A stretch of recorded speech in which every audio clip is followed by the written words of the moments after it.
যে সকল ভাই এবং আপুরা যারা ইন্ডিয়া থেকে বাংলাদেশে টাকা পাঠাতে চান, তো কোনো মাধ্যমেই টাকা পাঠাতে পারছেন না, আজকে আমি তাদের জন্য নতুন একটি ভিডিও নিয়ে হাজির হয়েছি যে ইন্ডিয়া থেকে বাংলাদেশে কিভাবে টাকা পাঠাবেন মাত্র 10 থেকে 20 মিনিটের মধ্যেই।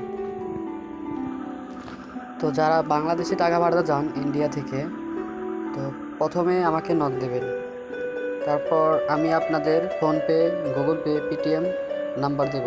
তারপর আপনারা ফোনপে, পেটিএম, গুগল পে যে কোনো একটা উপায়ে টাকা পাঠাবেন। টাকা পাঠিয়ে আমাকে একটি স্ক্রিনশট দেবেন টাকা পাঠানোর প্রুফ। তারপর বাংলাদেশে যাকে টাকা পাঠাবেন তার বিকাশ অথবা নগদ নাম্বার দেবেন। তারপর টাকা চলে যাবে।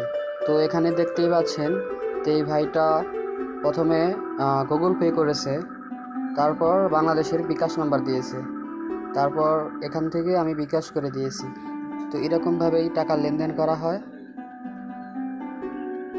আমার সাথে যোগাযোগ করতে হলে আমার স্ক্রিনের নাম্বার দেওয়া আছে হোয়াটসঅ্যাপ, তো এই নাম্বারে যোগাযোগ করুন।